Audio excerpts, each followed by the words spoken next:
In Chapter 15, we talked about dough and batters. Dough and batter are the precursors to breads, so that makes for an excellent segue into this section. With that information fresh in your mind, on we go. In this chapter, we will discuss the differences between yeast and quick breads, the main ingredients of each of these types of breads, kneading and mixing, what these are and what they accomplish, baking bread, and the role of salt and sugar. We are combining 2 chapters worth of information in this section, and it is all related to bread.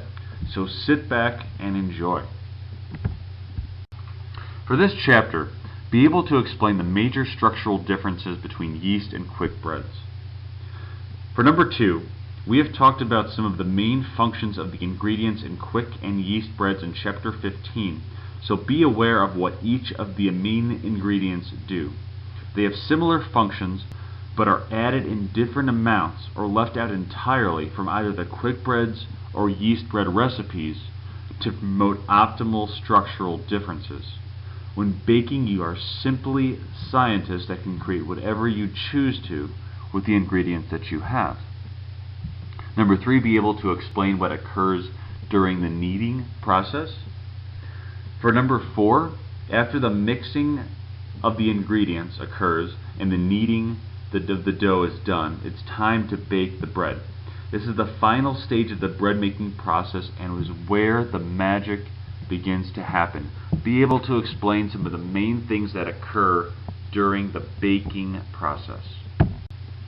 Before we go into any major topics in this chapter, let's review these 2 terms. They are a key piece of the bread making process, and they are fermentation and proofing. Both terms are related to the rising of the dough and are 2 different stages of this rising. The first stage that occurs is fermentation. Fermentation is all of the rising that goes on from the mixing to the molding of the dough. During fermentation, rising occurs from the consumption of oxygen by yeast. There is oxygen that will already be trapped in the dough. The yeast consumes this oxygen, leaving behind the waste product, carbon dioxide. The carbon dioxide gas is what creates pressure within the bread that causes it to expand. After fermentation is complete, and there are certain directions for each type of bread regarding the extent to which it should be mixed and stirred, the bread is then transferred to a pan. There will still be plenty of activity going on inside of the bread, and rising occurs after this. This is known as proofing. Proofing is the final rising that occurs prior to baking after it is placed in the pan. There are different quick and yeast breads outlined on this slide. Can you notice any similarities or differences between each of these types of breads? Quick breads, believe it or not, rise quickly, and they have a pastry-like dough, and they are generally served warm. Yeast breads take more time to rise and are more bread-like, meaning that they have the flavor and texture that you commonly associate with bread.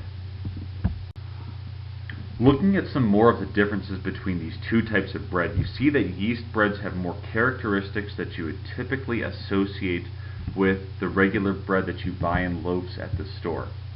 There is a crust on yeast breads, a crumb-like consistency, and the appearance of a loaf or a roll.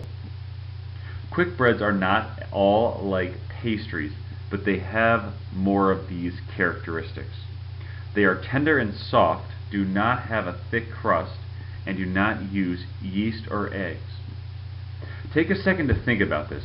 Yeast and eggs both are major players as leavening agents. If you were to go back to the previous slide, you would notice that the quick breads are generally more dense than the yeast breads are. While salt contributes to flavor, it does have other roles that are more related to the structure and integrity of breads.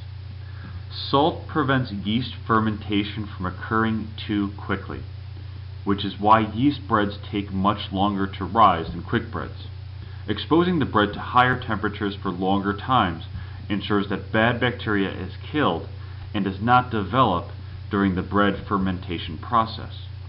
Salt also contributes to the strength of gluten bonds, giving bread a stronger and more stable structure. We talked a bit about sugar in the slides on batters and dough. Sugar has strong connections to water. The sugar traps water inside of bread products, which prevents them from drying out and keeps them moist and soft for a longer period of time. Starch and protein both feed off water to increase the strength of bread. However, without sugar, the starch and protein would be very greedy and they would take way too much.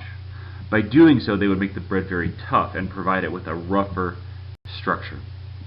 And finally, sugar adds sweetness. As with anything, an improper amount of sugar will have an effect related to more than just a too sweet or too bitter bread flavor. By trapping water and holding on to moisture, too much sugar will create a weaker structure, since the high moisture content will not allow the bread to stay together. You will have a similar structure to a bread that has high amounts of sugar with a bread that has too little sugar. Think this one out. Too little sugar will not allow significant amounts of water into the bread. This will promote a very tough or crumbly structure because the bread will be so dry. We have already discussed the main functions of flour, liquid, sugar, fat, salt, and the leavening agent in creating yeast breads. However, note that there are two main ingredients different between yeast and quick breads. Yeast breads use yeast as a leavening agent and also commonly use eggs to emulsify liquid and fat, add fat and texture, and contribute to a stronger structure. Eggs also play a supporting role as a leavening agent. Now let's go back one more time and look at the structural differences between quick and yeast breads. Quick breads are generally softer and more dense. And take a minute to contemplate this concept. Understanding this may help you on your homework assignment. So quick breads are generally softer and more dense. The most common role of yeast is to act as a leavening agent, which will again help the dough to effectively rise.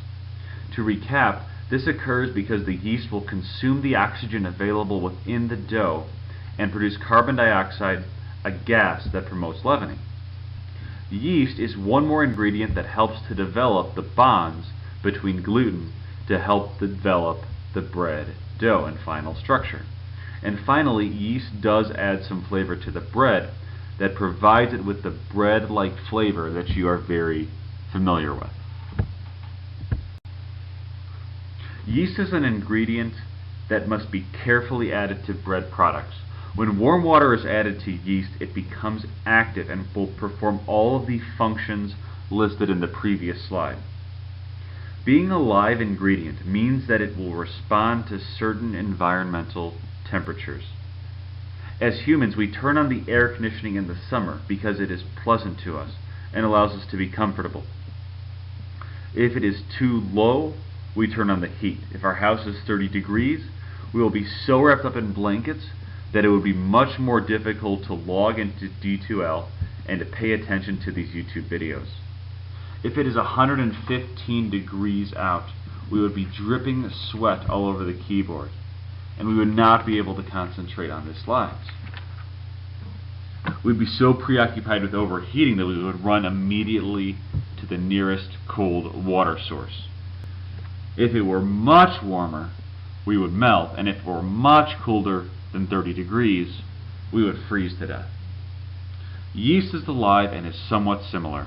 If we added water that was too hot, the yeast would die. If we added water that was too cold, well, the yeast would not freeze to death, but the yeast would become inactive. Typically, the water temperature should be somewhere around 100 to 115 degrees Fahrenheit. Kneading is the manipulation of dough that occurs through the pushing, pulling, and pressing of the dough. Yeast breads, especially the less processed versions, have a large amount of protein, and some of this protein needs to be converted into gluten. The reason for this is to create a very strong and stable structure. If a bread is under-kneaded, the dough becomes soft and tears easily because the gluten bonds have not developed. This will lead to a low-rise bread and a very weak final structure. Over-kneading bread is an accomplishment in its own right, but not one that will lead to a quality bread. It would take a lot of time and energy to knead a bread to the point where it was over-kneaded. If this did happen, there would be very strong, excessively strong bonds of gluten that would create an exceptionally tough dough that is difficult to knead. The bread, when it's baked, would also be very dry and then have a very tough crust. All because you've done such a good job of promoting very strong gluten bonds. You do not have to know how to knead bread for the exam, but you will have to know how to do this for lab. And to knead bread, you're going to bring the edge of the dough toward you, push the dough away from you with your fist or with the heel of your hand, and then turn the dough just 1/4 of a turn, and then repeat this process until the dough is elastic and smooth. In baking, high heat increases the rate of gas production and expansion, so you have a very rapid initial rising of the bread. As the internal temperatures continue to increase, yeast dies and enzymes become activated, which slows the rising process. Fermentation stops. Gluten coagulates and contributes to a firmer structure. As moisture evaporates, the crust formation occurs, and the Maillard reaction, which we talked about with sugar and protein, creates the browning of the crust. Bread staling involves the changes that occur to bread after the baking process. This is the increased firmness of crumb. The crumb is not as effective as absorbing moisture. There is some flavor loss, and the crust becomes a bit leathery. Mold is not a part of staling, but it is the most common cause of spoilage for bread.